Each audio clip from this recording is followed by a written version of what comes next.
dos. Kauna-unahan sa Pilipinas. NBC Manila Broadcasting Company.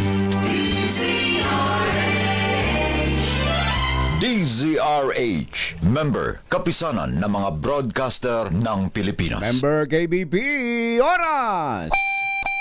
Eksakto, en punto. 6:04. Humahataw, humahagupit, lumalatay na komentaryo sa himpapawid. 2 por 2. Walang takot sa paghimay sa masalimuot na isyu ng bayan.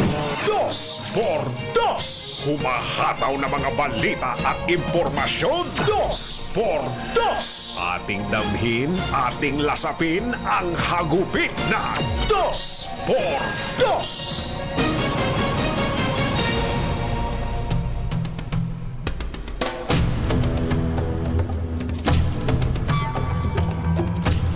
Nagpasaklolo na si Vice President Sara Duterte sa Korte Suprema at naghain ng hiwalay na petisyon for certiorari and prohibition. Certiorari and prohibition kaugnay sa inihaing impeachment complaint laban sa kanya. Ito ay bukod sa petisyon ng 4 na abogado mula sa Mindanao para harangin ang impeachment proceedings ng Senado laban sa pangalawang Pangulo. Sa kanyang petisyon, hiniling ni VP Sara sa Supreme Court na magpalabas ng TRO para pigilan ang Senado na magpatuloy sa kanyang impeachment trial. Ginawa ni VP Sara ang unang legal na hakbang para labanan ang kaso na maaaring humantong sa pagtanggal sa kanya sa pwesto at habang buhay na ban sa paghawak ng public office. Isyu ng bayan. Isyu ng bayan. Dos por dos. At maitim ang balak, magtago ka na. 2 por 2. Si Jerry at si Anthony narito na. 2 por 2. Hahataw ng todo, urado ka. 2 por 2. Ang katotohanan dala nila. 2 por 2. Walang sinasamba pali, maniwala ka. 2 por 2. Hataw ng gusto, tol, umasa ka. 2 por 2. 2 por 2.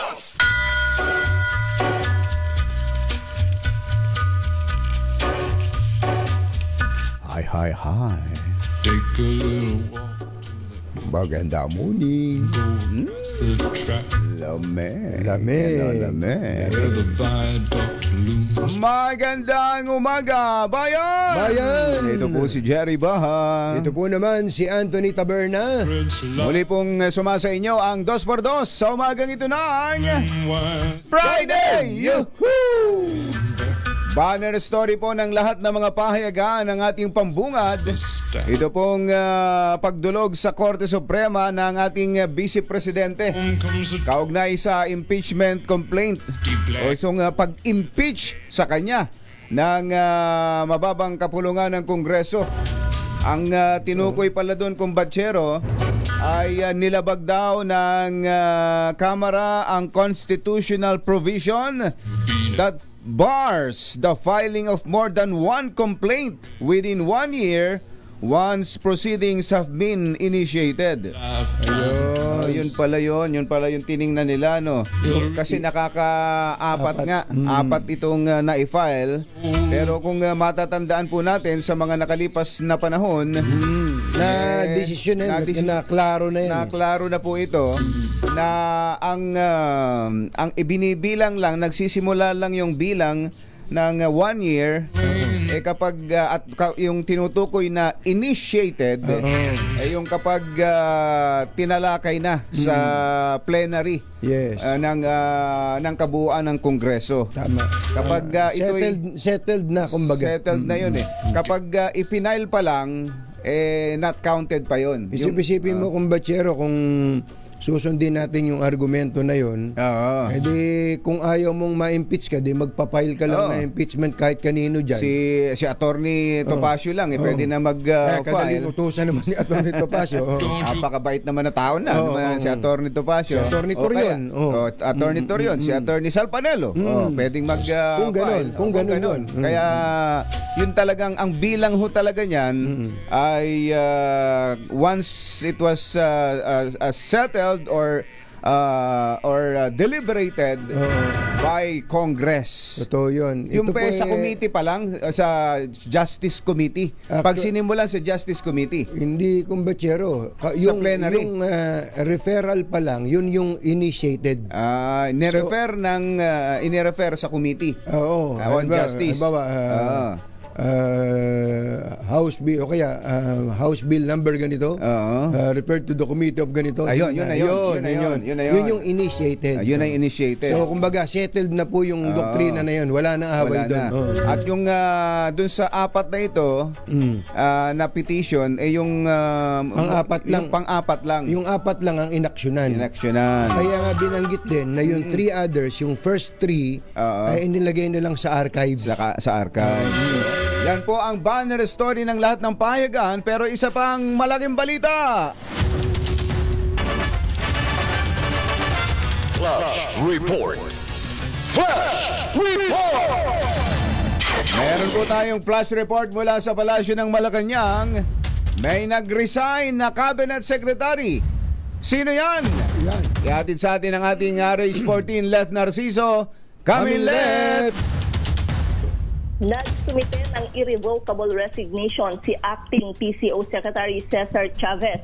Sa statement na inilabas nito, napag-alamang February 5 pa nito isinumite ang pagbibitiw.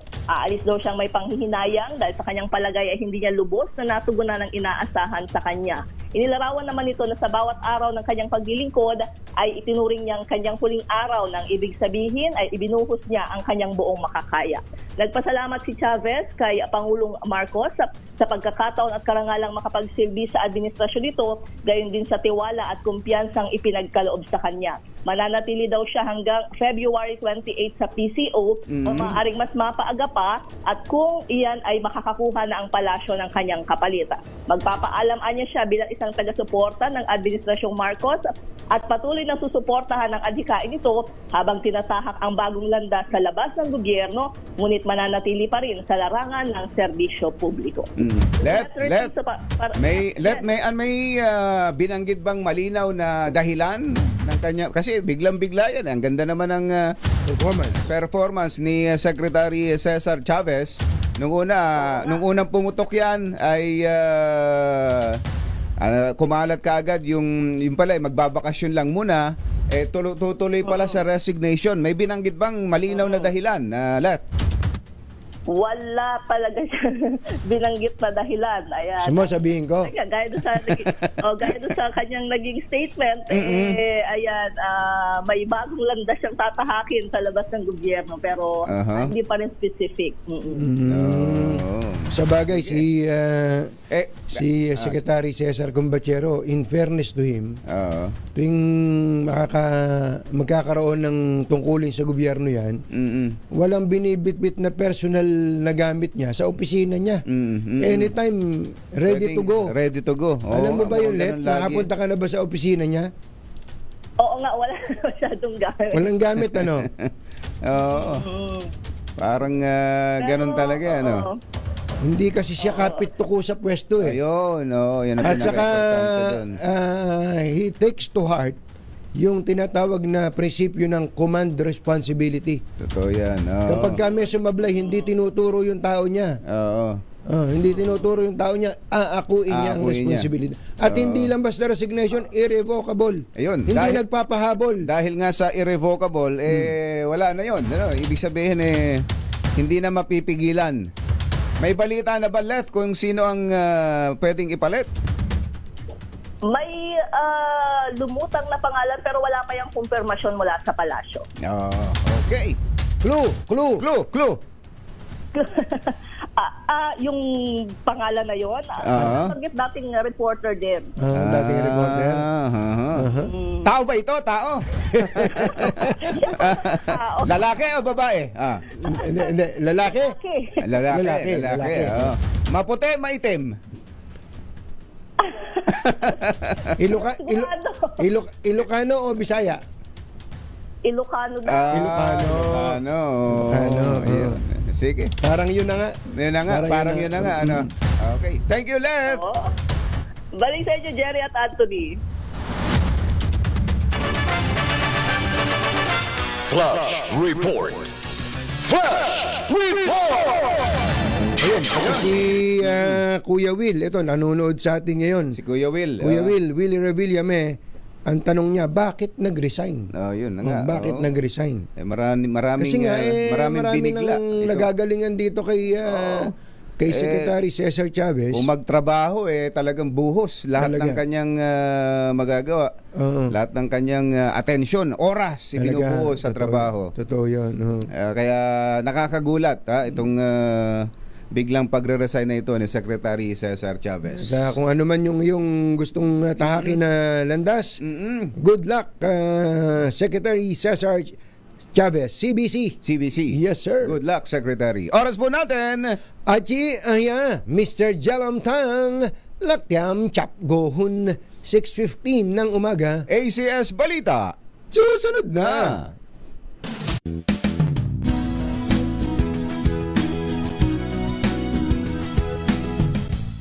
Wow, ang saya.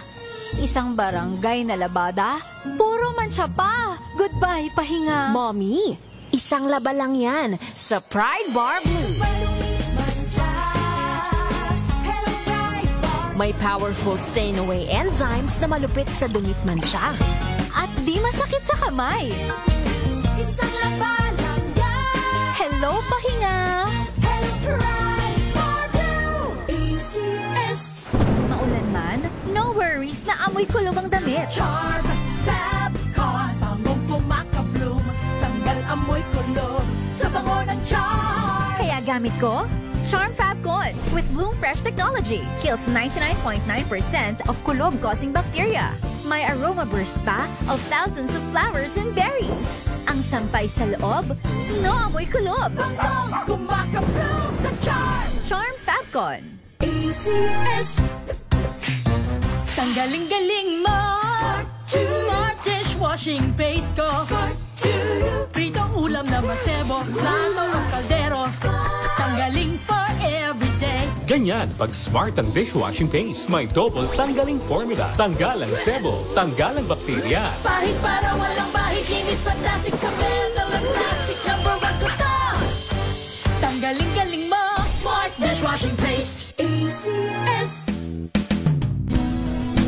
Balita! Walang makakaligtas, walang makakalampas. Saan magsulok ng kapuluan? Luzon, Visayas hanggang Kamindalawan. Basta't may balita, ipagwagwagan ng sikat na tagapagbalita. ACS Balita. Kasama ang 2x2 tandem Anthony Taberna at Jerry Baha. ACS Balita.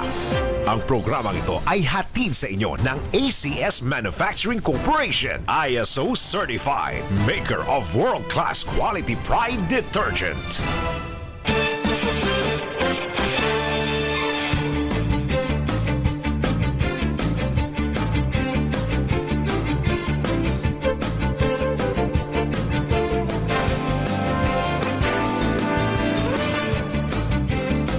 ACS Balita.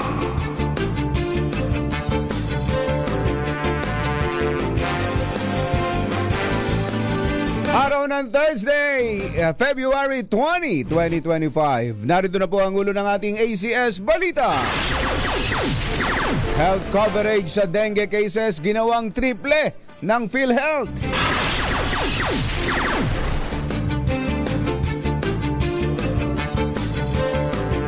Itapon ko pala.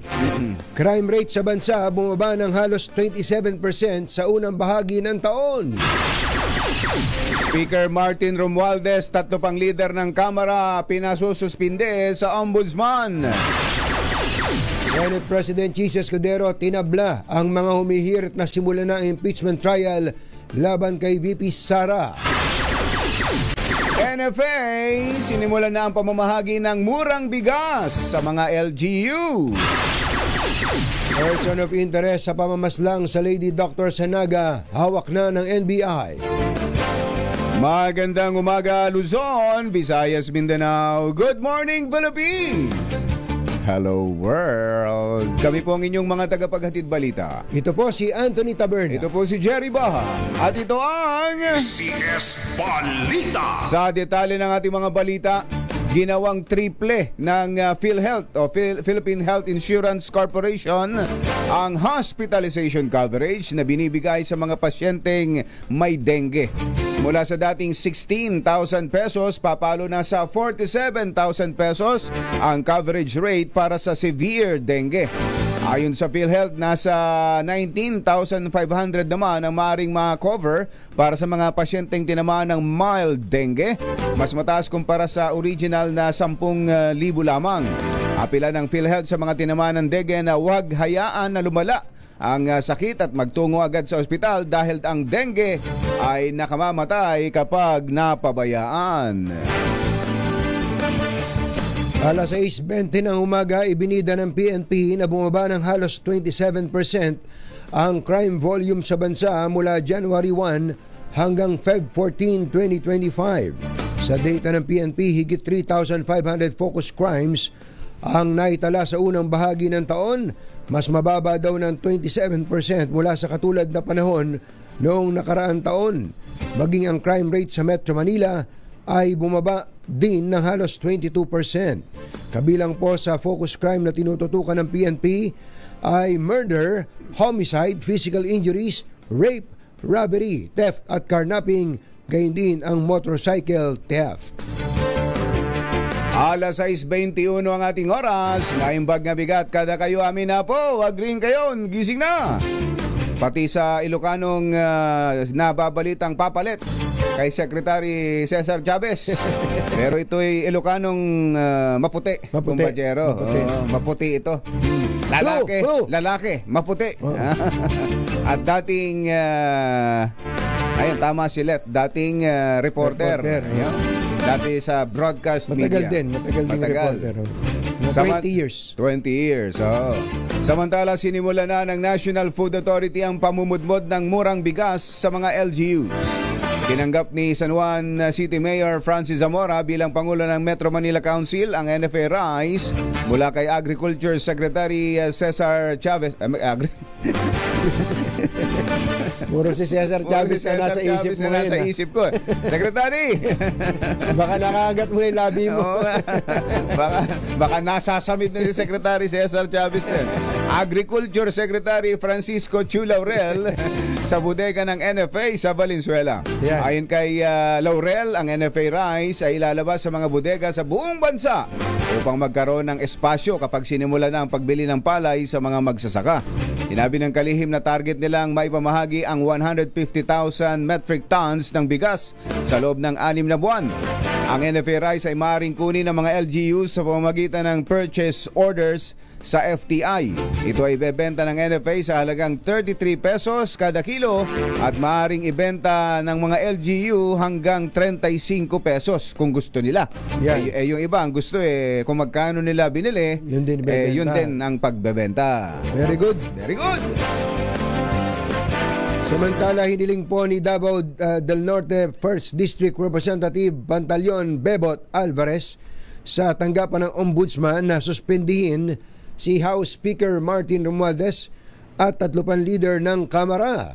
Bukod kay Alvarez, kasama nito sa paghahain ng motion sa Ombudsman sina Attorney Ferdy Topacio, Senatorial Candidate Attorney Jimmy Bondoc at ang Citizens Crime Watch. Nagugat ang pagpapasuspinde kina Romualdez, House Majority Leader Manuel Jose Dalipe, Marikina Representative Estela Kimbo at dating Appropriations Committee Chairman Zaldi Co sa umano'y graft and falsification of legislative documents kaugnay sa 241 billion pesos na halaga ng insertion sa 2025 budget. Alas 6:23 ang ating oras. Diyos maray na aga sa Indugabos mga Bicolano. Mata na kamo, gising na. Hindi nagpatinag ang Bicolano na si Senate President Cheese Escudero sa panawagan ng ilang petitioners sa impeachment ni VP Sara Duterte na madaliin na ng Senado ang paglilitis. Ito ay sa kabila ng position paper na inihain ng grupong Bayan Muna sa Senado para hilingin na mag-convene na bilang impeachment court. Ayon kay Escudero, hindi pa rin nila mamadaliin ang pag-convene bilang impeachment court habang nakabakasyon ng Kongreso dahil illegal kung gagawin nila ngayon. Ipinagtataka naman ni Escudero ang pagmamadali ng iba't ibang grupo na masimulan ng impeachment samantalang 2 buwang tumagal ang mga impeachment complaints sa Kamara. Una nang sinabi ni Escudero na sisimulan na ito sa buwan ng Hunyo at wala siyang nakikitang problema na tatawid ito sa 20th kung sakaling tatawid ito sa 20th Congress na magsisimula ng July 2025. May audio ba ito, Mother? Forthwith, within the bounds of law. Illegal na mag-convene ako ngayon dahil wala kaming sesyon. Ayokong madaliin dahil nag-relax ang Kamara ng 2 buwan tapos mamadaliin kami ngayon. Pangatlo, bakit iba ang pagtrato ko sa kaso ni VP Sara sa pagtrato ng Senado noon sa mga naunang impeachment na nung may recess ang Senado, nag-recess ang Senado. Hindi nag-convene ng recess. Senate President Cheese Escudero ay bukod doon sa inihaing petisyon ng grupong Bayan, si Minority Leader Coco Pimentel sumulat din sa kanya, kumpatsero. Si Majority Leader ng Senado Tol Tolentino, ang posisyon pwede rin masimulan kaagad ng Senado ang impeachment trial. Iniisip ko tuloy bigla yung sinabi ni Senator Cheese na yun. Kasi ako nag-cover ng impeachment ni Herap Naalala mo, humarap yung bank officer. Yung sabi niya, 1 foot away siya kay Herap. Oo, yung babae. Kwan yun, magpapasko na yun, Cheese Ibig sabihin, nag-isip tuloy ako, session pa ba ng Kongreso nung magpapasko na? 21 yata yun o December 22 yun. Iniisip ko. Saka, nag-walk out ang mga prosecutors noon January 16. Ibig sabihin, bago yung January 16, tuloy-tuloy yung nag-hearing sila. Ibig sabihin, walang sesyon sa legislative calendar. Pero tuloy ang trial. Hindi, baka naman nagkakamali lang ako nung naaalala ko. O kaya baka ang sinasabi ni kailangan ni Senate President Cheese kailangang masimulan sa araw na may sesyon. May sesyon. Yun. Buti naman at kinlaro mo, attorney. 6:26 ng umaga, hawak na po ng NBI ang boyfriend ng pinaslang na doktora sa Naga City, Camarines Sur. Kinilala ni NBI Director Jimmy Santiago ang person of interest na si Raymart. Raymart Martinez na hinihinalang may kinalaman sa kasong pagpatay kay Dr. Regine Monet Romualdez ng Bicol Medical Center.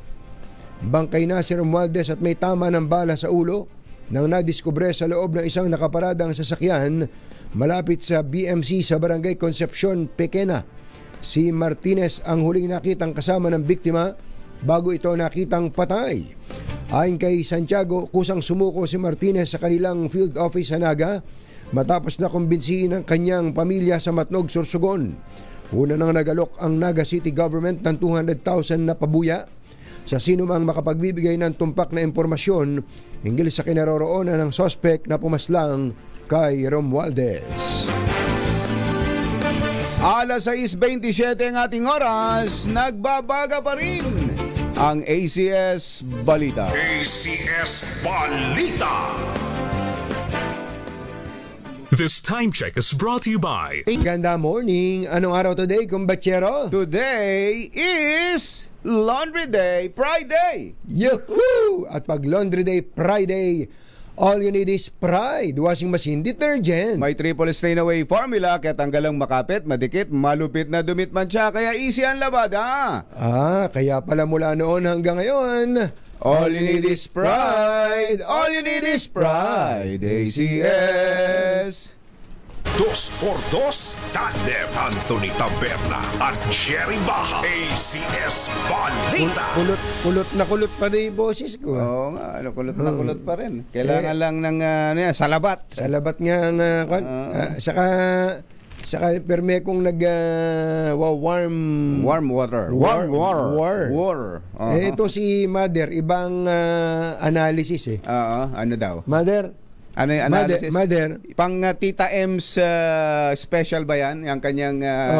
talakayin mo na lang sa Sabado yung analysis. Yung kanyang analysis. Bakit ganyan? Bakit daw ganito boses ko? Ayos, Mother. Dito po sa mga kabubukas-bukas pa lamang ng kanilang mga radyo at telebisyon, ito pong latest ay si Vice President Sara Duterte ay tumakbo na rin sa Supreme Court para hadlangan ang impeachment trial sa kanya. At isa pala sa mga abogado niya mismo na pumirma, kumbatsero, ang tatay niya. Si Pangulong Rodrigo Duterte. Si Attorney Rodrigo Duterte. Oo, at ang kanilang binabanggit ay yung constitutional ban sa filing ng impeachment dapat isa lang. Isa lang for the whole year. Ayan, yan po yung binabanggit na paglabag sa konstitusyon. The House deliberately circumvented. Ang Kongreso ay sadya na binaluktot ang batas. This provision when it directed Velasco to allegedly give them more time to file the fourth impeachment complaint. Nang utusan nila si Velasco. Ang tinutukoy ay si Secretary General. Secretary General na antalain, ipagpaliban ang pagsusumite ng impeachment complaint. Para hintayin yung pang-apat na complaint. Even though 3 prior separate impeachment complaints were filed earlier December 2, December 4, and December 19. Ayun, yan po yung tinutukoy sa petisyon na ito na inihain po ng kampo ni VP Sara sa Korte Suprema, at nangunguna nga po sa kanyang tumatayong abogado ay ang kanyang tatay, ang kanyang ama, si dating Pangulong Rodrigo Duterte. Ikaw muna, kumbatsero, bago mo lang kalabitin yan. Naalala ko lang yung sinabi ni VP Sara, hindi na ma-eksaktong ganito. Na parang di naman niya pinapansin yung impeachment. Parang dating nga sa kanya, bring it on. Di ba? Parang ganun yung sinabi niya Kaya nga, di ba sinasabi natin itong nakaraan. Nagulat ako dito sa hakbang niya na to. Tsaka ang dami ng pumipigil sa Senado na magsimula ng impeachment, samantalang mukhang wala naman dapat pigilin. Dahil ang Senate President mismo ayaw simulan ang impeachment trial. Ayaw niya. Pero ito, ang gusto na ni VP Sara, huwag magkaroon ng impeachment. Trial. At ang tanong ngayon, at mag-issue ng TRO. Tulad nung naunang petisyon ng grupo ng mga abogado. Ang kanilang panalangin daw po, prayer, sa kanilang 36-page petition for certiorari o certiorari. Paano? 36-page petition for certiorari and prohibition. Certiorari na yan narinig ko kay Senator Miriam Santiago. Senator Miriam yun. Duterte also asked the High Tribunal to issue a temporary restraining order to stop the Senate from proceeding with their impeachment trial. Ayun. Magtanong nga tayo. Magtanong nga tayo sa isang abogado. Kumbatsero ng bayan, Katunying at Ka-Jerry. 2x2. Kumuha nga tayo ng isa pang opinyong legal. Ito, suki na natin ang dating Pangulo ng Integrated Bar of the Philippines, si Attorney Domingo Cayosa. Attorney Cayosa, magandang morning! Si Ka-Jerry at si Katunying po ito ulit. Good morning, Jerry and Tunying, at magandang umaga sa nakikinig sa inyong programa. Opo. Go ahead, Kumachero. Pwede bang pigilin ng Korte Suprema ang gampanin ng Senado bilang impeachment court na maglitis sa isang impeachable official? Well, normally ho, usually, malabo kung nagagawin niya ng Supreme Court. We cannot and we should not preempt kung anong decision ng Supreme Court. Kaya lang, by the nature of the petition, yung certiorari, yung ginamit nila. Doon ho, yung certiorari ay natibugay lang yan kung walang base-basehasan at sa pangyayari yung ginagawa ng isang ahensya ng gobyerno. So, dito naman talagang trabaho naman ng Senado yung pagiging hukom. Meron namang pinirmahan ng napakaraming mga congressman na impeachment complaint. Nagkaroon naman ng investiga na at nakita na ng taong bayan, mga pag-aamin, dokumento, affidavit, testimonya.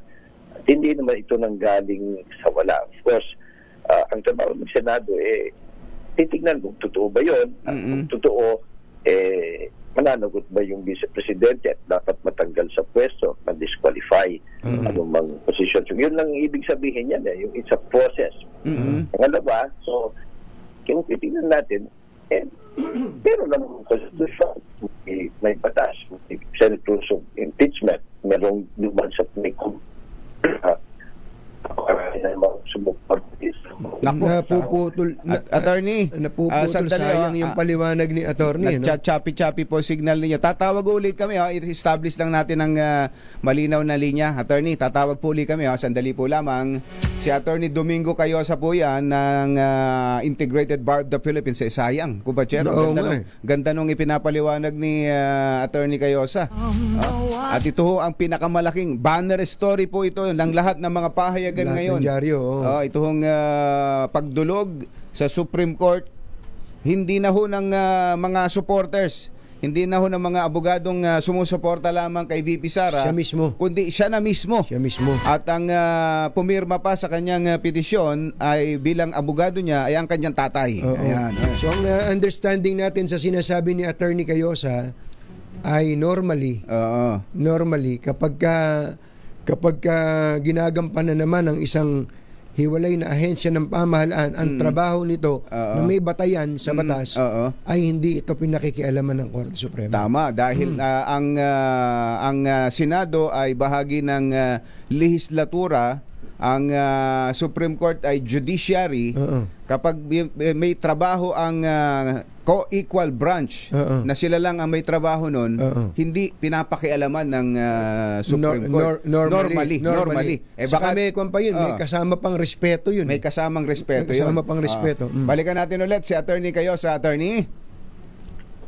Hello, good morning. Ayan, good morning po.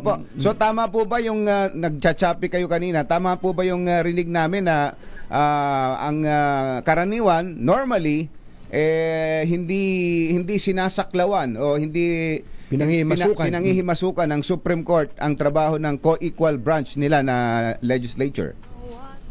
Tama po yan, by the nature nung certiorari. Pangalawa, tama rin yung discuss nyo na ito ay saklaw sa kapangyarihan at responsibilidad ng isang co-equal branch of government, the legislature. So, the principle of separation of powers at saka yung respect for a co-equal branch of government, hindi rin pangungunahan ng Supreme Court yung Senado at saka yung Kongreso. Yung TRO ho kasi, yung hinihingin lang temporary restraining order, yan din, sparingly ang pagbibigay ng mga korte. Trial court man o Supreme Court, yan binibigay lang kung malinaw na malinaw yung karapatan na nalalabag at talagang wala nang ibang recourse at there will be reparable injury. Ito ho naman proseso paglitis. So yung karapatan naman ng vice-presidente at sino mang nasasakdal, i-stress out doon sa paglitis. So medyo malabo din ho yung hinihingi na lang preliminary na remedy, yung TRO. Preliminary ho naman, matagal pa yan nilang babalangkasin. So baka tapos ng election, tapos ng impeachment, baka hindi pa matatapos yung kaso na yan. In other words, yung pong ang proseso na to kung lalawakan pa natin, ito nga makabubuti pa kay VP Sara. Tama yung termino ginamit nyo, ito stressed out no? Tama ho. Nagsimula na ho kung tutusin. Yung formalidad na lang hindi. Di ba? Inamin na ng Senado, ng panuno nila, na binigyan na ng kopya yung mga senador ng complaint. Nasa website na nila yung complaint. Noon naman, sabi ng Vice President, we are ready, pinaghandaan ito. Yung pala, bigyan na rin siya ng kopya para 10 days sagutin. Hindi naman kailangan pag-release siya agad. Para maayos siguro ng constitution. At least, join yung issues. Teka muna, attorney, napuputol siya. No? Pero, attorney Cayosa, bago lang kami pumunta dun sa basis ng petition na sinight po ni VP Sara, in the same breath, yung po bang kontra petition naman sa Supreme Court din na sinasabing imandamus, obligahin ang Senado na mag-trial na on the basis of the constitutional wording na forthwith. Proceed forthwith. Ganun din ba ang tingin yung magiging pagtrato ng Korte Suprema? Ganun din ho. The same principles would apply dun sa gustong magpapigil at saka dun sa gustong buhat. Kasi itong pagmamando So, separation of powers, respect for co-equal branch of government, yun din ho ang maaring batayan ng Supreme Court yung sakasakaling pag-uusapan nila at i-deliberate nila ito. Opo. Okay, dun po sa batayan sa pag-file ng hingi ng TRO ni Vice President Sara Duterte, binabanggit po yung constitutional provision barring more than one complaint initiated. May naaalala kami ni Kumbatsero na parang may naging decision na po dito sa mga nakaraan sa kasaysayan natin. Total kayo medyo may edad naman sa amin ng bahagya lang attorney. Kayo nga po magkwento nun attorney. Yung GMA impeachment. Gloria Arroyo impeachment. Tama ho yung inyong paningin na yung sasabihin na parang dumiretso sa Senado ayon mismo sa provision na impeachment sa accountability of public officials sa ating saligang batas dalawang klase yan pwedeng pag may nag-sponsor sa Congress i-refer sa committee at pasasagutin yung nasasakdal o yung impeachable official. Pwede rin pangalawang kung merong at least 1/3 vote na sumusuporta pwede dumarin diretso na sa Senado. Oo. Ang nangyari nga po dito, di ba, may mga naunang mga impeachment, hindi pa nila i-refer kasi nga sunod-sunod yan, hintayin daw kasi nga naman tama naman na So, inabutan nung complaint na sinuportahan ng napakarami. So, yung argumentong ganyan, medyo sa tingin ho natin, based on the Constitution itself, yung jurisprudence, yun nga, yung nung panahon ni Ginang Arroyo, malabo din ho Yun ang nakakalungkot kasi ngayon, ang napakarami na hong mga diskusyon tungkol sa legal issue when in fact ang linaw lang naman, di ba? Ang gagawin ba o hindi ng mga senador ang kanilang tungkulin at kailan. So, it's a question lang, I think ang more practical question, ang real question is kailan nyo ho ba gagawin? Yung po yatang yung issue na no impeachment proceedings shall be initiated against the same official more than once within a period of 1 year. Yun po yung sinasabi nila dahil 4 daw po ito May nauna raw na 3. May nauna ng 3, kaya technical foul na yung technical na yung House. Na-decision na ho yan na yung initiate Yan ang nangyayari. Kung nai-refer sa isang committee. Sa Justice Committee, opo. O kaya nai-refer sa plenaryo for their botohan for the wanted vote. Yun, Hindi pa ko opo. nai-refer sa yung tatlo, hindi pa ko nai-refer sa committee. So not counted pa yun. O nung pang-apat na dinaretso, yung para bang mismo yung buong kapulungan na ang nag-decision, hindi na dumaan sa committee. Pwede rin ho yun. So yung technical na yan na meron na unang, may mga naunang complaint, pero wala na impeachment proceeding. Opo. Pinag-uusapan nga namin ni Jerry kanina kung susundan po yung ganong argumento, lahat na lang na impeachable official para wag silang ma-impeach, mag-utos na lang ng abogadong pulpul para impeach me. Tataho at hindi naman pulpul yung konstitusyon natin at ang mga konstitusyon natin. Ganun na i-interpret,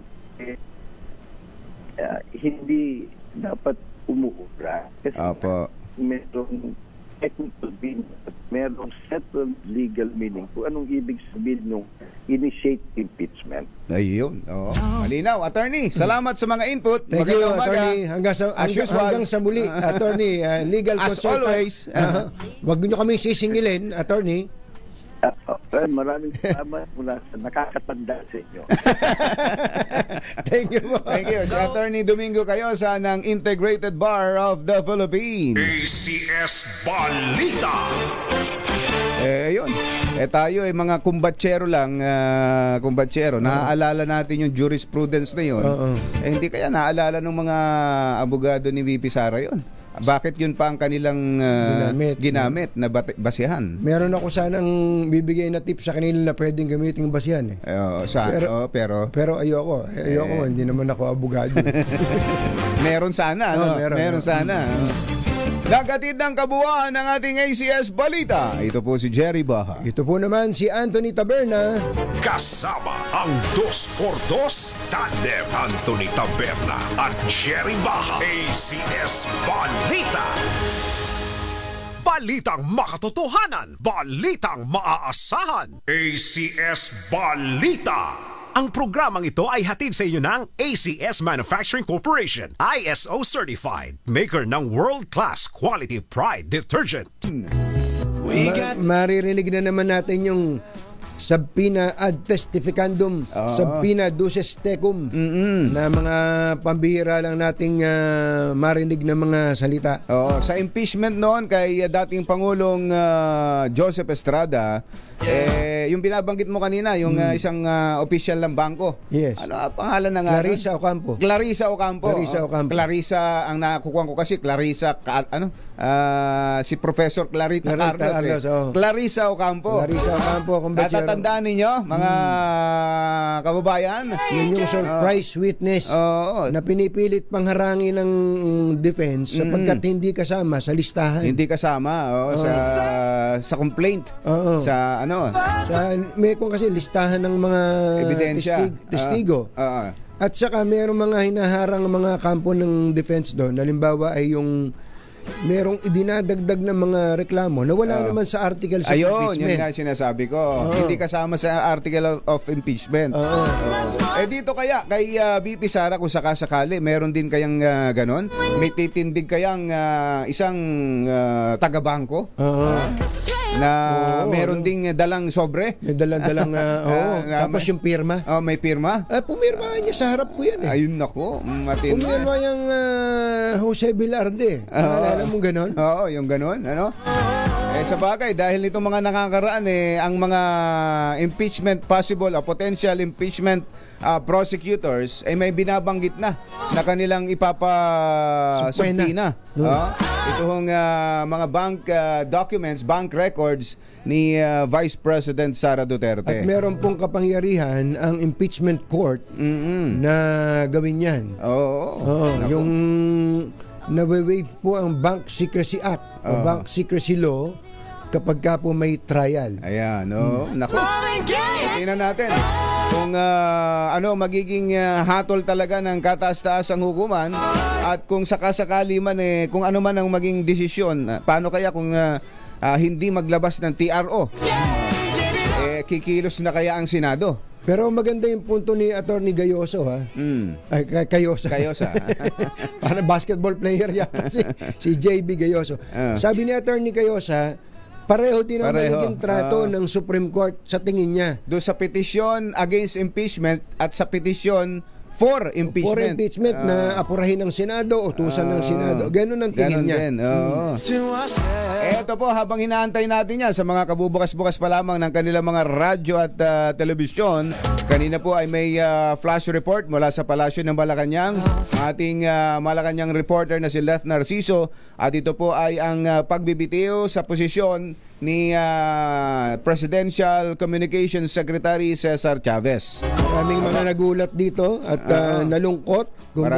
Maraming nalungkot, lalo na doon sa mga nakakaalam at nakakakilala kung paano magtrabaho itong si Secretary Cesar Chavez. Irrevocable po yung kanyang isinumiting resignation kay Pangulong Bongbong Marcos, at ito'y dated pa February 5. Tagal na niyang at kung kumbatsero, kung pwede lang, sana si Secretary Chavez ang maging model employee sa mga government officials natin. Na kapag ka merong sumablay, take responsibility. Ayan, wag na magturo. Alam nyo, hindi ko lang madetalye sa inyo, pero meron po sumablay May sumablay na dyan sa PCO. He immediately takes accountability. He takes responsibility. Immediately, kumbatsero, nag-file siya ng hindi resignation, courtesy irrevocable, hindi nagpapahabol. Ayan, at ganun, kung pwede lang. Dapat ganun, Kung pwede lang, lahat ng mga appointed officials natin, huwag nang kapit-tuko. Huwag kapit-tuko pag may mali. Marami naman papalit sa iyo lalo na kung lalo na doon sa mga ilang opisyal ng gobyerno na sila mismo ang nakagawa ng mali. 'Yun. Kung yung nasa taas, kung yung head ay taking full responsibility, abay mas lalo ka na kung sino ka mang gumawa ng kabalbalan. Totoo, kumbatsero. Nang naging dahilan ng problema. Secretary Cesar Chavez, nung binabasa ko yung statement muna, I will be signing off as acting secretary of PCO on Feb 28. Medyo sabi nga ng mga taga Bureau of Broadcast, kumbatsero, may kurot May kurot. In fact, kumbatsero, merong isang opisyal ng isang attached agency ng PCO na magre-resign na rin daw siya. Magre-resign na rin siya dahil sa sabi niya, magaling si CBC, napataas niya ang antas ng state media, and bilang courtesy and respect sa kanya, I am filing my resignation. Sabi nung isang, hindi ko na binababanggitin pa until such time na makapag-file na rin siya ng kanyang resignation. Dito po sa statement sa resignation ni Secretary Cesar Chavez, sabi niya, I will not be signing out as a believer in this administration, whose vision I will continue to support as I pursue endeavors outside of government but still within the realm of public service. I would like to thank the President, sabi niya, for the opportunity to serve, which has been an honor of a lifetime made possible only by his trust and confidence in me. So tuloy pa rin siya sa pagsuporta sa administrasyon. So, inaawat balita ko, inaawat siya. Pero sabi niya, sir, irrevocable po yung final kong resignation. So hindi nagpapahabol. Sir Cesar, approve. Saludo kami sa iyo, Secretary Cesar Chavez. At sa mga taga Barangay 409 diyan sa Sampaloc, Maynila, abay, lakasan na ninyo ang inyong mga radyo at telebisyon at ang inyong mga Bluetooth na nakakonekta sa cellphone. Dahil andyan at pag-alagala ang ating ubod ng lakas, pumapagaspas na si Sherwin Alfaro, may dalang pera at groceries na kanyang ipamimigay.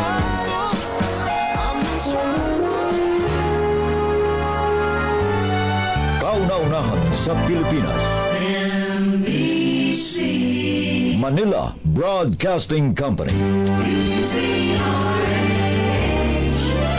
DZRH, member, kapisanan ng mga broadcaster ng Pilipinas. Member KBP, oras. Kapopoy, 1 minuto na makalipas ang 7 ng umaga. Balitang bagong-bago, balitang dapat alam mo, balitang magdadagdag ng talino dahil bagong impormasyon, makibalita, unang-una sa DZRH. Pangunahing balita kasama ang 2x2 tandem nina Anthony Taberna at Jerry Baha.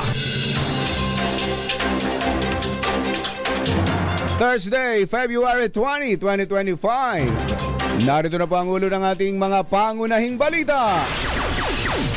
Presidential Communications Secretary Cesar Chavez nag-resign na.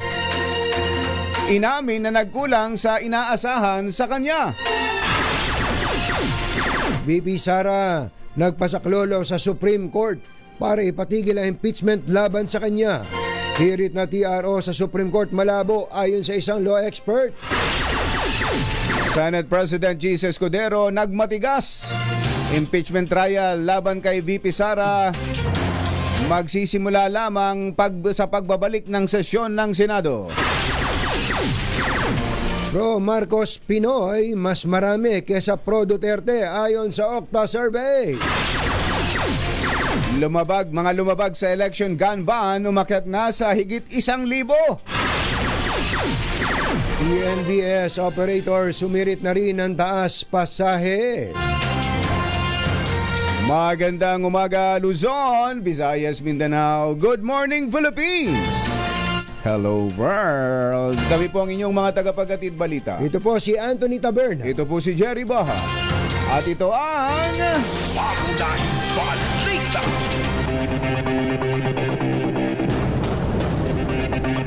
Sa detalye ng ating mga balita, nagbitiw na bilang Secretary ng Presidential Communications Office si Secretary Cesar Chavez. Sa inaing irrevocable resignation, epektibo ang kanyang pagbibitiw sa Pebrero 28 o maaring mapaaga kung meron agad na maipapalit sa kanyang pwesto. Isinumite ni Chavez ang kanyang resignation noong pang Pebrero 5 at kung matatandaan ay nakalive si Chavez mula pa noong February 17. Sa kabila nito, sinabi ni Chavez na mananatili siyang believer ng Marcos administration at patuloy niyang susuportahan ang vision nito kahit wala na siya sa pamahalaan. Pinasalamatan din ni Chavez ang Pangulong Bongbong Marcos sa ibinigay na oportunidad at tiwala sa kanya. Gayunman, may halong panghihinayang ang pagbibitiw ni Chavez dahil sa kanyang palagay ay hindi niya nagawa ng husto ang inaasahang ng trabaho sa kanya. Kasabay ito ng pagtiyak na mula sa unang araw niya sa Malacanang hanggang sa ngayon ay palagi niyang ibinibigay ang kanyang best sa pagtupad sa tungkulin. Sa report na tinanggap natin, Kumbachero, may ilang mga pangalan na lumulutang bilang posibleng kapalit ni Secretary Cesar Chavez. Isa po rito si dating broadcast journalist Jay Ruiz ng ABS-CBN. Former spokesman ng opposition slate, Attorney Adel Tamano. Ayan. Publisher ng Manila Times, Clink Ang. At isang lumilingon sa pangalang Margo Salcedo. Kilala mo ba Margo, yan? narinig ko na yun. Narinig mo na?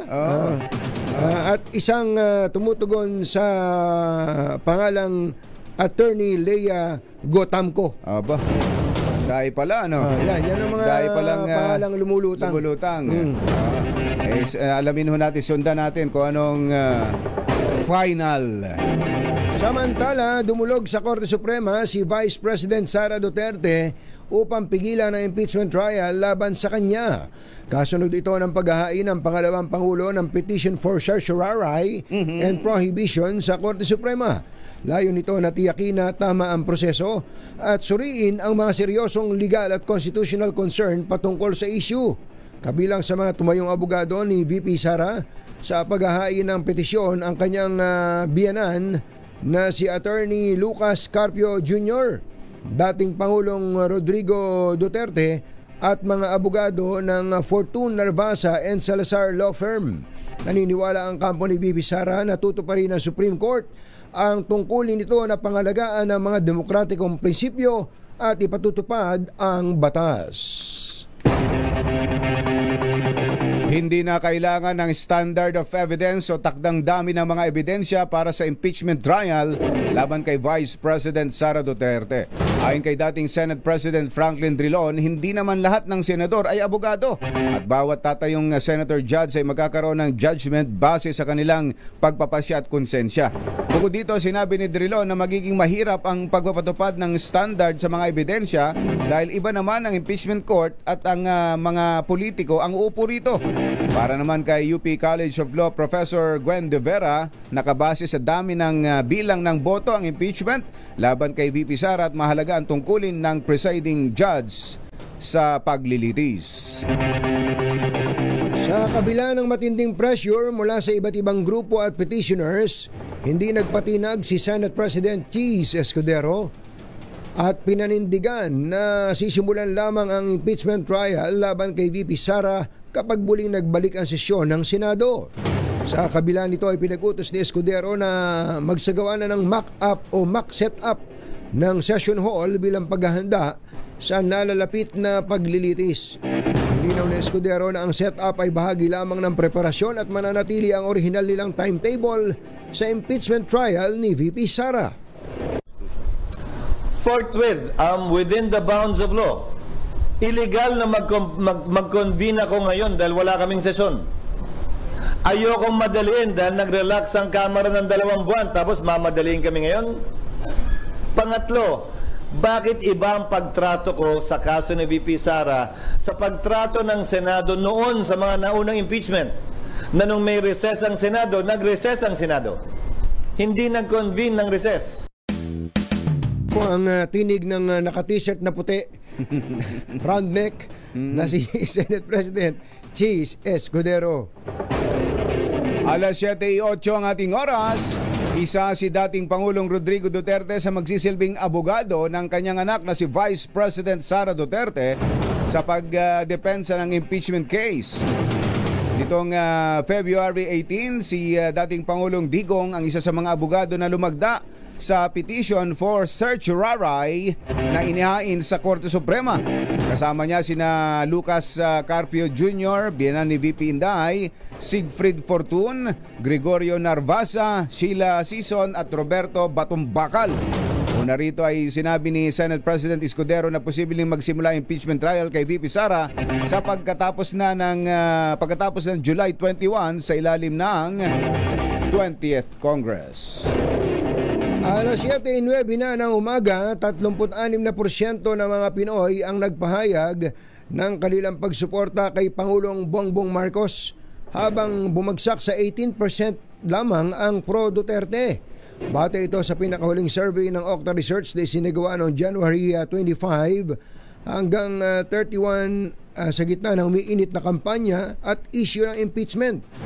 Bagamat doble ang bilang ng mga Pinoy na sumusuporta kay Pangulong Marcos kumpara kay VP Sara, ay bumaba sa 36% kumpara sa 38% noong Agosto ng nakalipas na taon. Pero sinabi ng Okta Research na halos hindi ito nagbago dahil nasa margin of error pa rin ito. Samantala 26% naman ang nagpahayag na sila ay independent o walang kinikilingan, habang 12% ang tumangging sumagot ng survey. Marami yung 26%, ha? Yung neither pro Marcos nor pro-Duterte. So ibig sabihin naghihintay pa sila ng mga dagdag na impormasyon kung sakasakaling magkakaroon sila, titindig sila sa isang panig. Or baka meron silang gustong kampihan na third force. Pwede rin. Third force. Sige.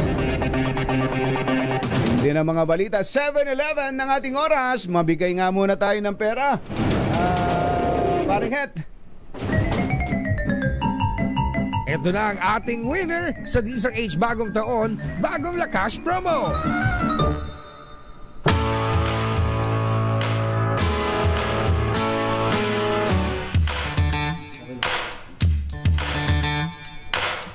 Eto na! Uy! Teka muna, happy birthday muna kay Dean Nilo Divina. Ngayon na pala. Birthday ni Dean Sino magluluto? Nilo Divina. Sino magluluto? Aba, ang magluluto ay si Supremo, si Admiral Adeluis Bordado. At saka si Bong Luterio. At magdadala ng inumin ay si John Tan. At iba pang mga miyembro ng PMA Maringal Class of 1988. Bumabati kay Dean Nilo Divina. At ang handaan, ito hanapin ko lang kung kayo daw po ay walang ginagawa, ang birthday party ni Dean Divina ay gagawin. Saan? Saan? Dito lang kanina yun sa BGC Yung ba yung restaurant nila? Sa isang, hindi doon. Baka dumugin yung restaurant nila dyan. Tinatanong ko kung sino nagluto. Baka si Dean ang nagluto Baka siya mismo. Dean Nilo Divina, happy birthday. At kay Riel Jordin. Birthday ba nito, Rico? O nakikinig lang? Ayan. Magandang umaga kay Kuya Den Macaranas at kay Mantochi. Sabi ni Mantochi, I still remember the ERAP impeachment trial. Siya. Sige nga. Ano sinabi niya? Yun nga daw, nagtrabaho ang Senado kahit naka-break na. Ayun. Oo nga. Sige nga. At magandang morning kay sa mga taga General De Jesus College. Meron tayong alumni homecoming. Aba, tingnan mo nga naman. Kasama pala ako doon. Alumni homecoming. Lahat ng nagsipagtapos sa General De Jesus College sa Feb 23. Ayan, sa linggo na po yan, 6 a.m. to 3 p.m. sa GJC Gymnasium. Huwag kayong mawawala. Huwag kayong mawawala. Sa alumni homecoming na yan. Alumni homecoming yan ng college. Pero yung high school grand alumni homecoming ay sa March 1. March 1. Doon din gagawin. Hanapin nyo lang si Ma'am Emily Chico. Eto na! Diyan sa Barangay 409 Sampaloc ang ating ubod ng lakas agent Sherwin Alvaro. Go, go, go! Yes, Anthony at Jerry, napakaswerte nga dahil na kapitbahay ng Nazareth School of National University. Lalo na nitong si Henry C. Sr. Ayan, nakalagay dito. Si Henry C. Sr. ba nakatira rito? Henry C. Sr. Hall. Ano yan? Hall pala yan. Sa kunya, NU. National University. Sinusuportahan ni... Sila na may-ari niyan talaga. Sila na pala may-ari. Alam mo ba, Sherwin, pag pumasok ka sa NU, yung mga gwardiya, babatiin ka ng papalakpak. Happy to serve.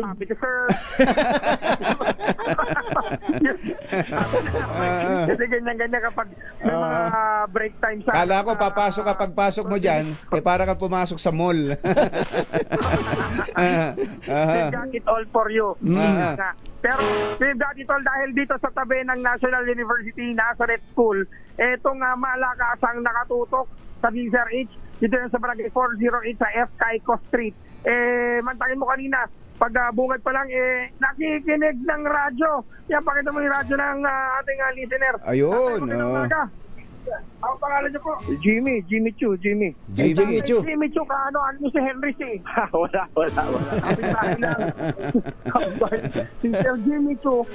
Si Kim Chu. Ano si Kim Chu?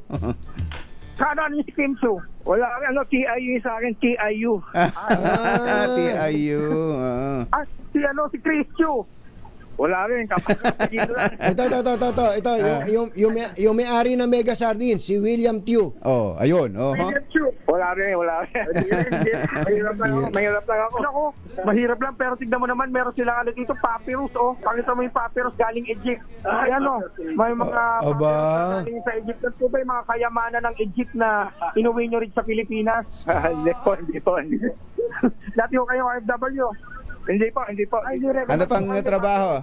Lahat ng sinabi mo, puro mali. Divisoria. Yung papyrus niya Ano daw ang trabaho ni Manjimi? Wala na, retired na ako. Dating government Hindi, sa private. Sa Pierre ako dating tatrabaho. Sa Pierre. Tahimik na. Nawala na, bahay na lang, bahay. Ambisyo mag-radyo. Radyo na. Radyo ambisyo. Dahil paborito nyo pakinggan na ng stasyon. DCRH. Yun. Wala, alas 4, pagising ko. Dire-diretso yun. Hanggang sa paborito nyo programa ngayong... Wala, hanggang ano lang. Siguro hanggang ano lang ako. Yung 12 siguro, hanggang lang. Wala na. Alas 12. Apo na. Paghapon, apo na naman ang inaaskaso. Dahil tignan mo naman kailangan Hall of Fame, Wall of Fame. Panay mga litrato yan ng kanyang yan ang tropeyo niya yan. Ayan ang mga tropeyo ng mga lolo. Opo. Dahil paborito nyo ang 2x2.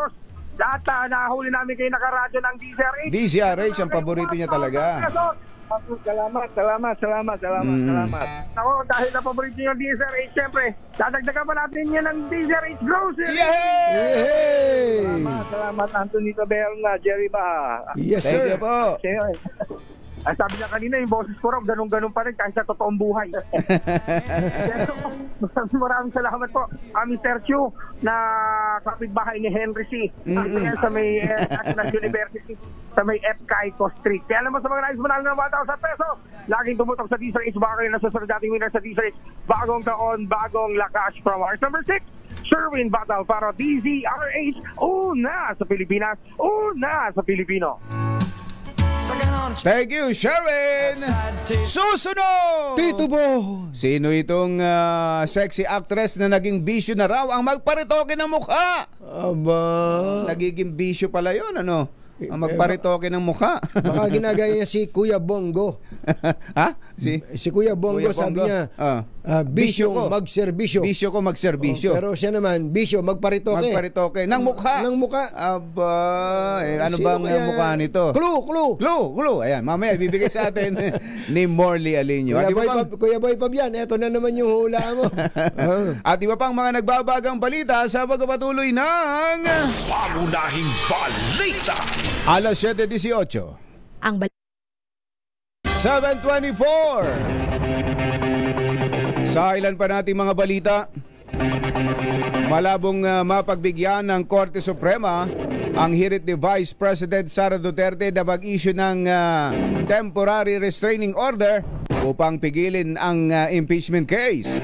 Sa panayam ng DZRH kay Attorney Domingo Cayosa, dating Pangulo ng Integrated Bar of the Philippines, ipinaalala nito na may pantay na kapangyarihan ng tatlong sangay ng pamahalaan. Git niya, kadalasan ay hindi pinangihimasukan ng Korte Suprema ang kapangyarihan ng Kongreso at ng Ehekutibo, lalo na kung ang idinulong na kaso ay ina-action na naman. Yung TRO ho kasi, yan din, sparingly ang pagbibigay ng mga korte. Trial court man o Supreme Court, yan binibigay lang kung malinaw yung karapatan na nalalabag at talagang wala nang ibang recourse at there will be reparable injury. Ito ho naman proseso paglitis. Si Attorney Domingo Cayosa, dating Pangulo ng Integrated Bar of the Philippines. Samantala, isa pang abogado, kumbatsero. Bar top notcher ito. At hindi lang yon, senador. Si dating Senate President. Ngayon naman Senate Minority Leader, Senator Coco Pimentel. Senator Coco, magandang morning. Si Ka Jerry at si Ka Tunying po ito. Ay, naputol yata. Ganda pa naman ang intro natin. Naputol. Idadagdag ko na rin yung kanyang airpat, ang dating nag-preside sa impeachment ni Erap. Oo nga pala, si Senator Nene Pimentel. Tandem sila ni dating Chief Justice Hilario Davide. Ang sabi nga ni Chief Justice Davide, overruled. Sustained. Overruled. Napanood natin yung nasubaybayan ng buong bansa. Tapos sasabihin, the yes have it. Sabi naman ni prosecutor, impeachment prosecutor Apostol. Sergio Apostol. Madam Wetness. Si Madam Wetness. Ang saya ng coverage natin nun eh. Senator Coco Pimentel, magandang morning. Si Ka Jerry at si Ka Tunying po ito. Magandang umaga, Ka Jerry, Ka Tunying, at sa lahat po ng nakikinig. Mayong Apo. buntag na imbag na bigat. Apo.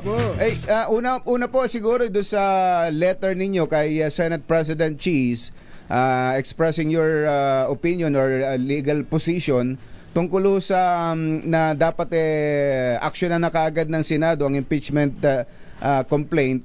May sagot ho ba doon sa inyo si Senate President Cheese? Na diretsong sagot, wala. Pero pinanood ko yung press conference niya.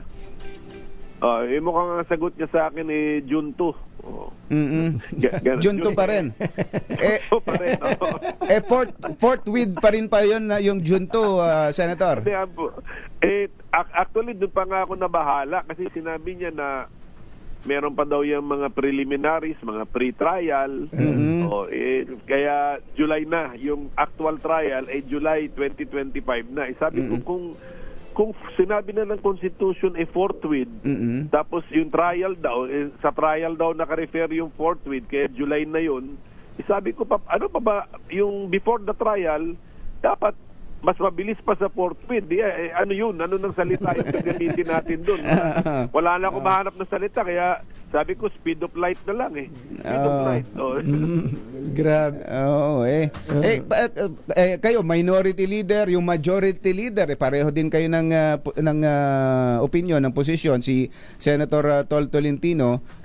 Ano hong pwedeng gawin ng ibang miyembro ng Senado to convince Senate President Cheese? Kung dahan-dahan kami makabuo ng critical na numero. Sa ngayon, ang alam kong sumasangayon sa akin si Senator Risa. And then ako, kasi nag-text siya sa akin na sangayon siya. Yung posisyon ni Tol, hindi ko pa alam yan ni Majority Leader. Pero yan, at least dahan-dahanin na namin. Kung kunyari baka 12 o lampas 12 kami, pwede na namin kausapin si Senate President kasi kailangan ito may pressure na coming from the members of the Senate. Sa majority. Dapat ipakita namin na naintindihan namin yung mandato ng konstitusyon at sinabi doon, forthwith trial in the Senate shall proceed. Ibig sabihin nun, isunod na agad ng Senado ang paglilitis sa impeachment. Yun yung ibig sabihin nun At para sa akin, ang gamit ng salitang paglilitis doon o trial, generic na yun. Ibig sabihin ng proseso. Umpisa na yung proseso. Hindi yung technical na sinabi niya trial na may presentation na ng witnesses. Lalo pa mas masama yung interpretation ni Senate President kasi dahil daw sa trial ang rin-refer, July na. Tapos forthwith na yun, minamadali na yun. Paano pala yun? Minamadali na pa yun, yung July. Joseph. Okay. Pwede na bang, yung bang mga, halimbawa, padala ng sulat si VP Sara to respond within certain a number of days. Yes. Hindi pa ba pwedeng gawin yon ngayon para makatipid ng oras, ganon? Para lang masabing may ginagawa kayo.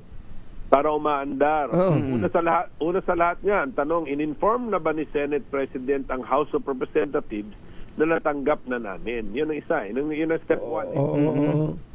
Step 1. Tapos organize na namin yung dito na yung step number 2, yan ay medyo nagkaka-issue diyan kasi para kay Senate President kailangan naka-legislative session kami bago kami maka-organisa as an impeachment court.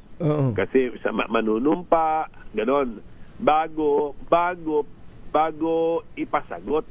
Bago ipasagot yung opisyal. Ganun yun Yun naman din ang nakasulat din dun sa Senate rules namin. Pero ako, sa pagkaaral ko dito sa issue na to, kumbinsido ako ngayon na hindi kailangan kami naka-legislative session.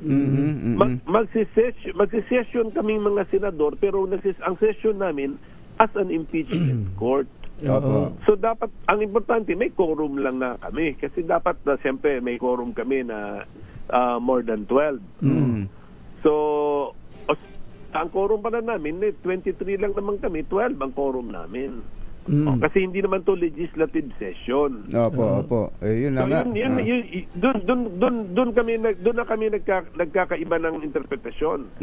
Sa kanya, sa kay Senate President, ang bigat ng condition niya. Ang condition niya, it must be a legislative session. Kaya, pinasok niya ngayon dun sa only the President of the Republic of the Philippines can call for a special session. Pumasok siya doon. Ayoko pasukan yun kasi sa akin, the Senate must hold a session. It is, lagyan mo na quotation mark, it is also a special session in the sense na out of the ordinary ito. Pero mag-session kami as an impeachment court.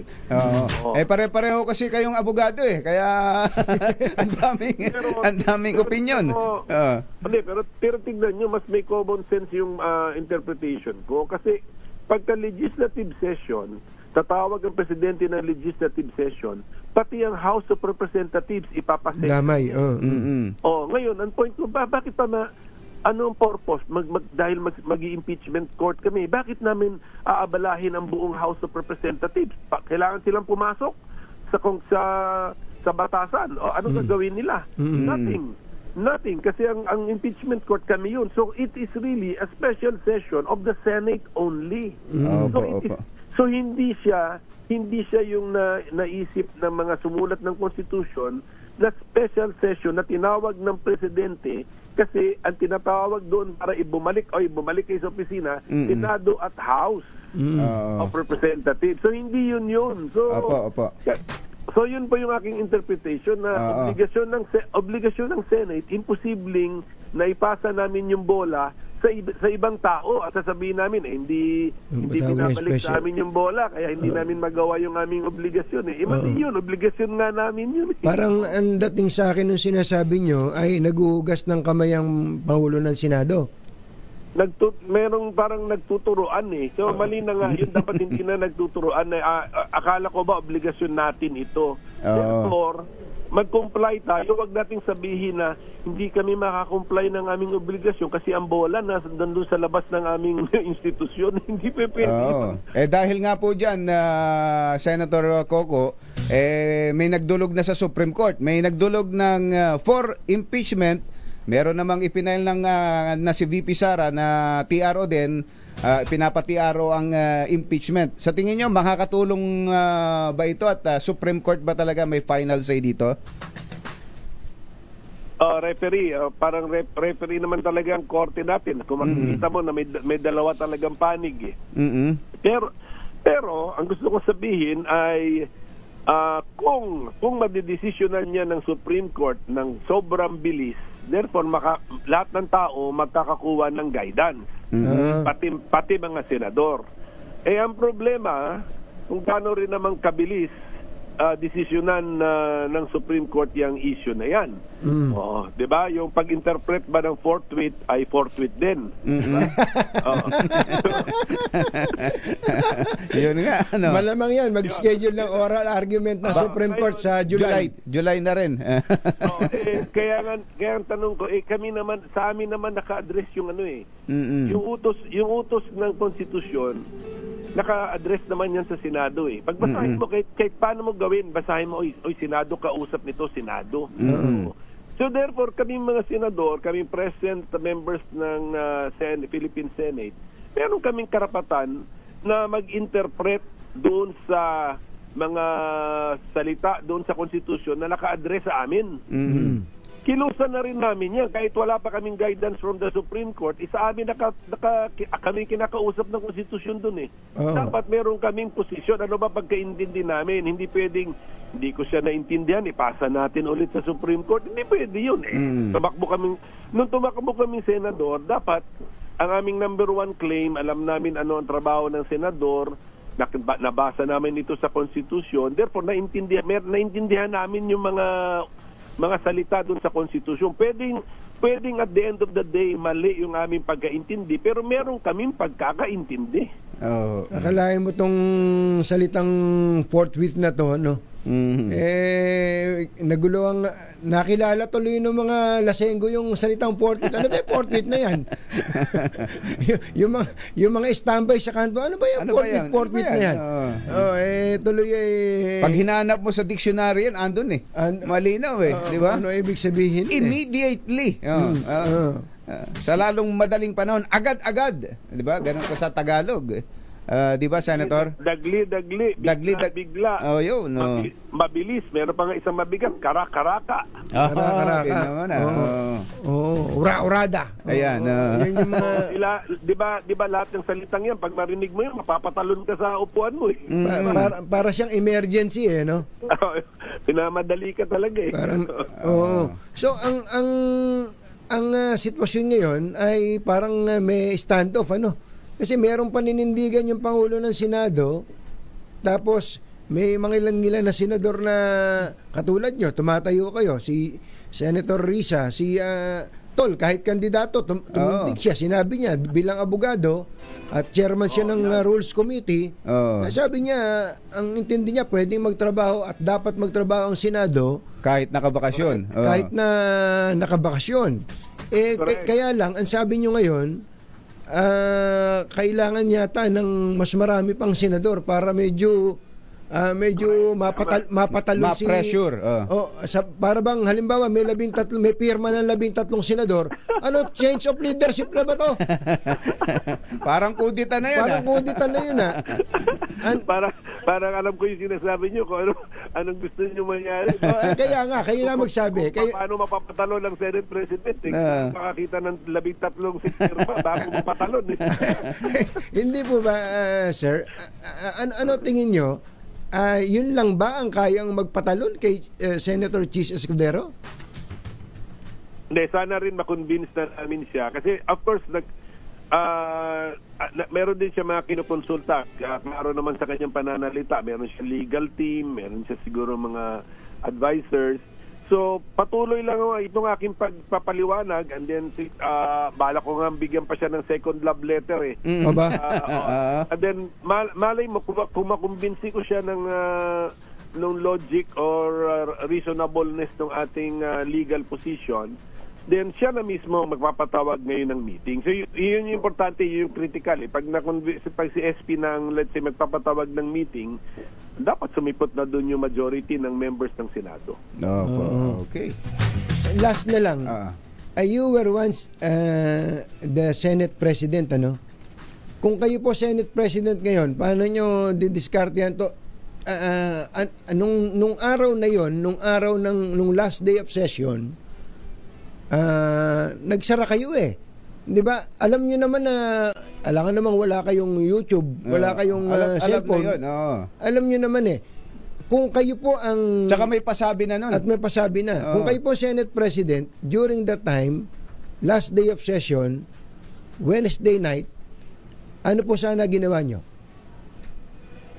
Alam mo, to be fair, hindi ko rin alam kung may quorum pa nung dumating na yung dumating kasi atin alas 6 na ng gabi. So, ang tanong, may quorum pa ba kami sa building o sa floor? Kasi siyempre, sa napakahalagang subject matter yan, kailangan ng action dyan may backup ng quorum ng majority.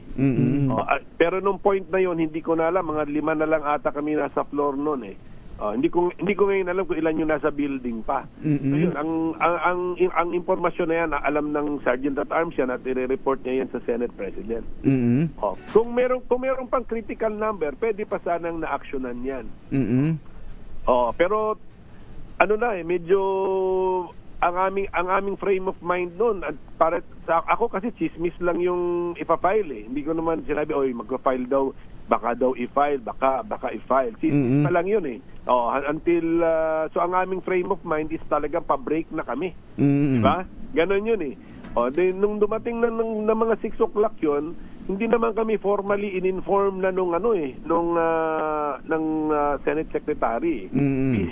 Busy pa kami actually nag-ano ng bills, pati ako yung utak ko nasa bills Nakatutok ako dun sa mga panukalang batas na minamadali na binibilisan.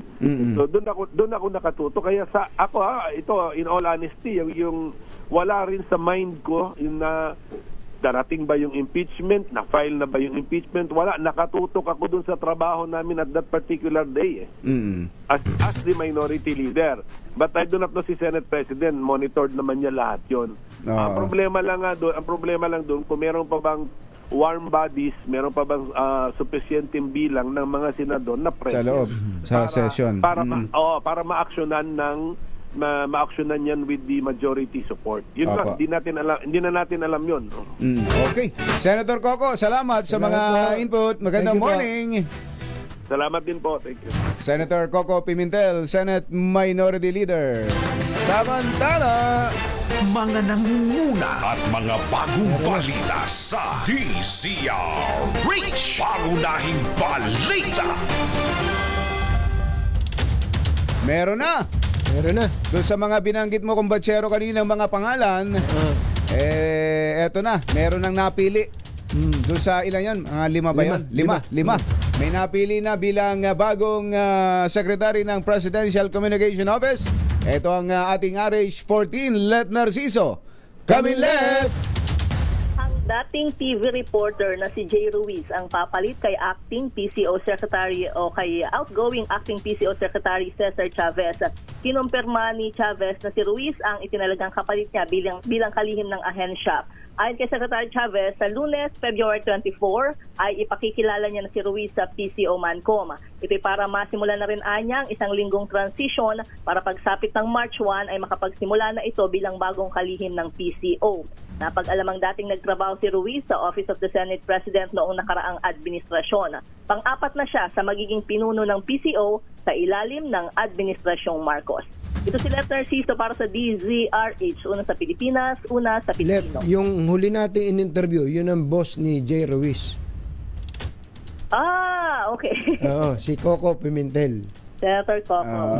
Yun, ayan. Ito mo, magkasunod. Ayos, ano? ayos, ha? Thank you, Let. Bye sa inyo. Metro Manila ngayon. Bentahan ng NFA Rice.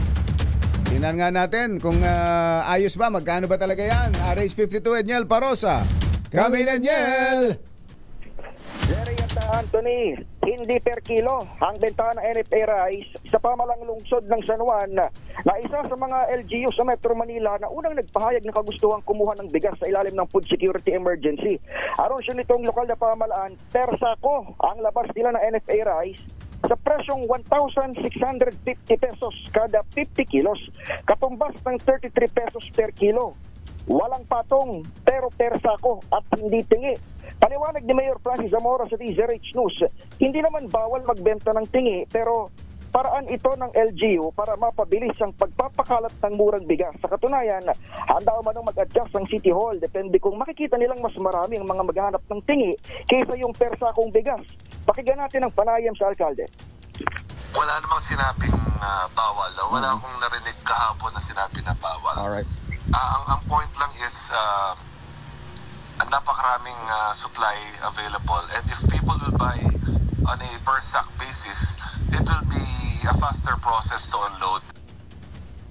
Ginawa ni Zamora ang pahayag ngayong araw na ito kasabay ng pagbubukas ng pre-registration sa City Hall para sa bentahan ng NFA Rice. Magre-release lang muna ng 1,000 sako ang LGU para sa unang wave habang magtatakda naman ng bagong schedule para sa second wave.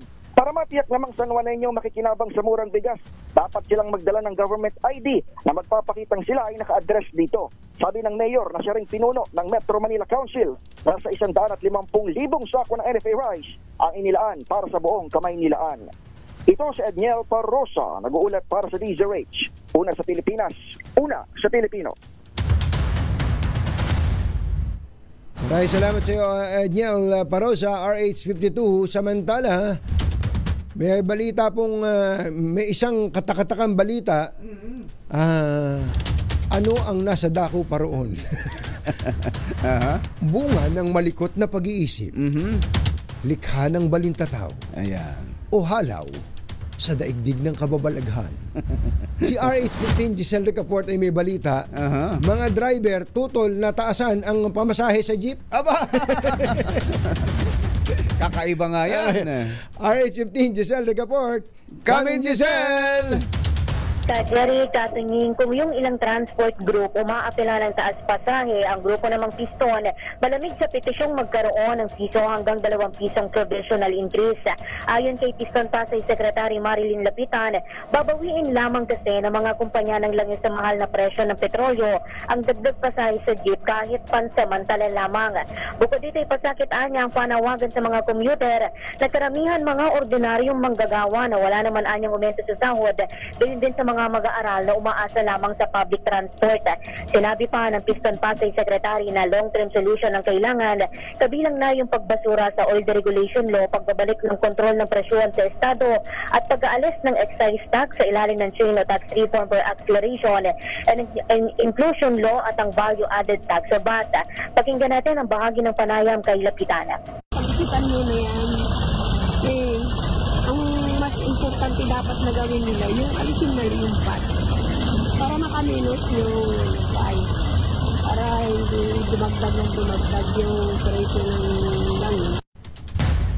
Ayon naman dito kay Cirilo Latoreno, ang coordinator ng Piston National, tataas din yung kanilang 700 pisong boundary sa arawan oras na magkaroon ng fare hike. Ito'y lalo pat kadalasan wala umanong nahihitang fuel subsidy ang mga tsuper dahil direkta itong ibinibigay sa mga nagparehistong operator at conforme pa kung mag-aabot ito sa mga jeepney drivers. Ito si Giselle Ricaport para sa DZRH, una sa Pilipinas, una sa Pilipino. Thank you, Giselle. Uy, kumbachero, si Dr. Maria Ruth Bordado pala, birthday ngayon. Ano ba siya ni General, ni Admiral Adeluis Bordado? Si Dr. Maria Ruiz Bordado ay dating girlfriend ni Admiral Adeluis Bordado. Ayun. Ayan. Dr. Maria Ruth Bordado, happy birthday. Pagbati sa inyong magiting na mister. Ayan. Si Admiral Adeluis Bordado at buong PMA Maringal Class of 1988. Binabati rin natin, kumbachero, ng happy birthday si Donica Daniel aka Nika George Jorge. Nika Jorge, anak ni Dominic. Happy birthday. Birthday Nika. At happy birthday din kay Kuyang Ray Manyo. Binabati ka ni Kuya Nelson Lumandan. Si Ma'am Janelle dyan sa Metrobank Kulyat. Si Janelle. Birthday din pala ngayon. Ma'am Janelle dyan sa Metrobank Kulyat. Happy birthday. At happy birthday din kay Kuyang Steve Sabeliano. Kuya Steve, happy birthday. Oras po natin, Engineer Choni Nanggel, 12 minutes bago ang alas 8 na umaga. Ulang ang takot sa dalawang to. Kaya kung maitim ang balak, magtago ka na. Anthony Taberna, Jerry Baja. 2 por 2.